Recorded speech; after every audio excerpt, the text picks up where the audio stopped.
What's going on? Good evening, everybody. Peace and blessings. It's your boy Jay Taylor, Voices for the Voiceless, and I'm back with another video on this Wednesday evening. Hope everybody feeling good, feeling great. Man, I just wanted to tap in, drop my initial thoughts on some situations that's been going on. Um,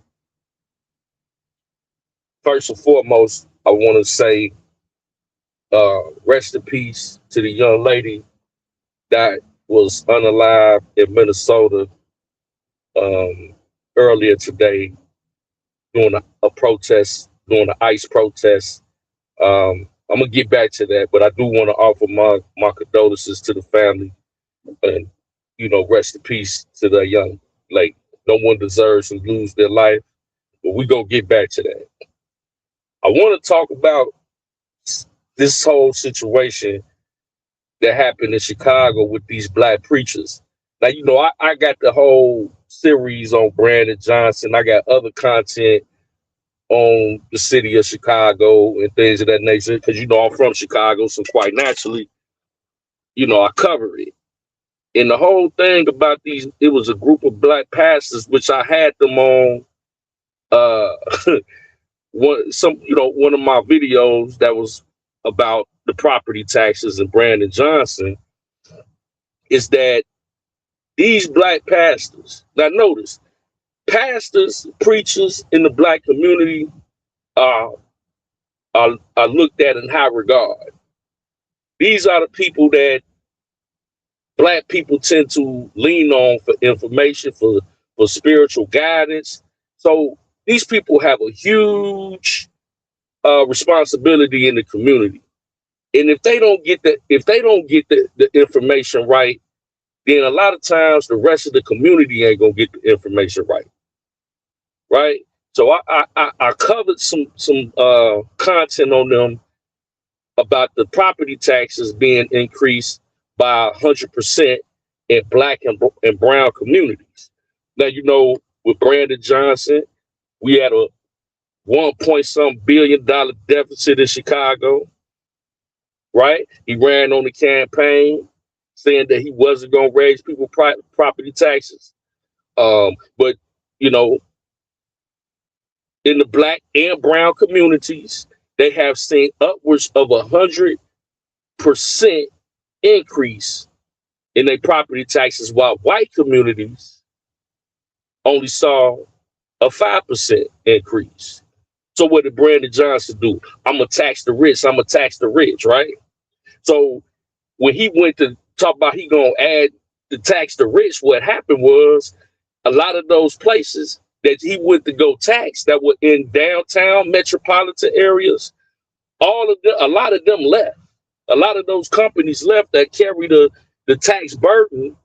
So all of that money still got to be accounted for, which fell on the shoulders of the middle class and the lower middle class in the black and brown community. So somebody property tax last year may have been $1,700. Now it's, almost 4,000. Situations like that. And you got people that is even more than 100%. And only in the black and brown communities.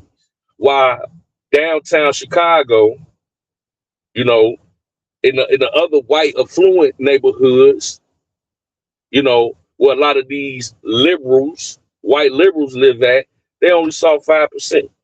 But he sit up here and pander to black people all on television, spend hundreds of millions of dollars on illegal immigrants. But when it come down, for your property taxes, black and brown people who he pandered to all the time, I'm a black man this and black man that, your property taxes have doubled and tripled and sometimes quadrupled in other cases. Now you got these black pastors and preachers that went down and did a press conference. Shout out to Chicago Flips Red. Now I remember when they was doing this press conference and they were complaining about the property taxes. You had people from Chicago Flips Red that was screaming at these pastors. And I'm like, why is they screaming at them? Because they kept screaming, it's the Democrats. Why y'all ain't talking about the Democrats, right? So I'm like, oh, maybe they don't know, or maybe, but they was, I mean, Chicago Flip Red, the ladies in Chicago Flip Red were screaming at these pastors while they was doing their press conference. And this was, you know, maybe a few weeks to a month ago. And I'm like, wow, now I understand why they were screaming at these black pastors. These pastors went and did another protest, something like a press conference in front of Trump Towers, blaming Donald Trump, who don't have nothing to do with their property taxes going up or being doubled and tripled in some cases. So they doing a press conference, but they attacking Donald Trump like Donald Trump got something to do because his taxes done went down. Because he's in the area where the wealthy people are at. They in front of Trump Towers. You know, Donald Trump owns Trump Towers in Chicago. Quite natural. They in front of Trump Towers getting all this, doing all this press conference stuff, blaming Trump. Like his taxes went down, but ours did doubled and tripled. Like Donald Trump don't have nothing to do with that. And then you having the influence, a whole bunch of black pastors having the influence that you got will go and transport this information to your congregation and have everybody in the black community led astray thinking that Donald Trump then increase your taxes and lower his, when actually the policies of the Democratic Party are the reason why Donald Trump's taxes as a billionaire has decreased and yours have increased in the hood. It's Brandon Johnson's fault for that. But these fools down there at the press conference blaming Trump, sending everybody else off. See, a cycle of misinformation is what's wrong. And when you point this out, for some reason, our people, you can't point it out. You're gonna be called a coon. You're gonna be called a bootlicker. You're gonna be, but no, it's factual. You need to go down there to the assessor's office. The people that assess the property. Those are the people that determine who property taxes in Chicago gonna get raised or lowered or stay the same. And all of these people are the Democratic Party. That's why Chicago Flips Red was so infuriated, because they know that black people listen to their pastors. And if they don't get it right, the rest of the community ain't gonna get it right. It's gonna be a cycle of misinformation, you know, and we'll never get to the bottom of it. And then who run off without any accountability, who is totally responsible? Brandon Johnson, all the aldermen and all the assessors are Democrats that you gonna vote for again. You vote for your voting has consequences. Voting or not voting has consequences, and these are the consequences. Just like in New York, that dude Zoran Mandani ran on the campaign. He a democratic socialist or whatever he called himself, talking about free buses and free rent and free all this. Soon as he get in office, he just got sworn in. He did almost double the bus fare in New York. Now they mad. He told you he was gonna have free buses. Wait on it. When the governor already told you she's not gonna do that. But see, it's the policies that said tax the rich that push the people out, that carry the weight of the taxes. Now all that fall on the black and brown community. But you mad at Donald Trump because his taxes done went down, but he didn't lower his taxes on the state level. Brandon Johnson lowered Donald Trump taxes. The Democratic assessor lowered Donald Trump's taxes, because in that area where it's majority wealthy people, they lowered their taxes but raised yours.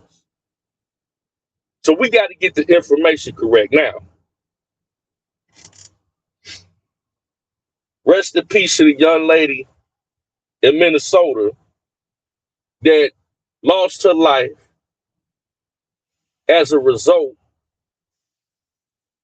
of trying to not only stop or block ICE with her vehicle, doing the ICE raid or whatever they were doing. And this is just my initial reaction because I don't have the full story, but I've watched certain clips, and several ICE agents were trying to get her to get out the car. She was in the car, and she basically drove off and tried to run one of the ICE agents over. Then he opened fire, and unfortunately, the young lady was unalived in this situation. People, this is very, very, very, very, very, very serious. And we have been saying this for the longest. These are federal agents. These ICE agents are with the federal government. But I blame the media and the local government like Brandon Johnson, and over there in Minnesota, Tim Walz and the governor over there that's encouraging the public to go out here and act like they ain't got to respect the federal agents that are ICE. They could disrespect them. They encourage them to go out there and get in their faces and be combative with these ICE agents. These are federal officers. You cannot block them. You know what? I am surprised that this is the first time that I'm hearing about someone losing their life. The mainstream media is perpetuating this propaganda, and the citizens are the one that are going to suffer. They're going to end up catching Fed cases or end up getting hurt, or in this situation, getting unalived because they have been fed a narrative that they can go up against these ICE agents and try to let them people do their job, stay up out their way. That way you avoid situations like this. And it's sad that somebody has to lose their life, and then the mayor of the city and the governor of the state come out here and blame the ICE agents. No, blame yourself for putting out this narrative that, oh, we got your back. Then you tell your local police not to help the ICE agents when tensions like this happen in the community. You put the cables on the citizens and you use them, you send them off on a blank mission, and then when something like this happens, you want to blame the ICE agents. No, that blood is on your hands as elected officials in the city and in the state for telling people they can do all of this aggression towards federal agents. And what you think gonna happen to ICE? They out there doing their job. They ain't gonna go to jail. This young lady that lost her life because she's under the assumption that she's protected. Now, you know how this is a thing, because when you look over there in Louisiana, in New Orleans, them people ain't they working, they helping ICE. They out there, the ICE agents out there working, they giving them bowls of gumbo. You don't have no large protests except for in these democratic states where they put the cables on their citizens to go up against the ICE agents. If you're listening to this, and I know Chicago, we done have all this activity and with the ICE agents down there, in them ICE facilities, leave them people alone. But I think a lot of these protesters are paid protesters. Some of these people get caught up in them, but stay away from that. Don't get caught. Don't get wrapped off in that. That's a setup. And these Democratic mayors and governors and the liberal media should be ashamed of themselves. That blood is on y'all hands. Because the federal government, they gonna do their job. You can't stop them. You can't stop ICE and tell them they can't do their job. And what is a citizen gonna tell them?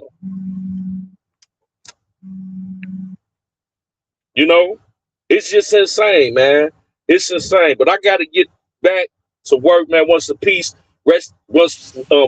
rest in peace to the young lady that lost her life. Unfortunately, It's your boy Jay Taylor. Let's get the information and spread it out. Check the link that I got. It's going to the clothing store. I just got my sweater in. I posted it in the community chat. But on the screen going bad, we got some good, material. My sister Mika just ordered her hoodie. I'm about to get ready to order me some more items. We got cups, we got shirts, we got tank tops, we got bags, Voices Apparel, and the link is going by the screen, man. Support the channel. It's your boy Jay Taylor, Voices for the Voiceless. We love y'all. We're going to break this down some more, And until next time, we should see you soon. Peace and blessings.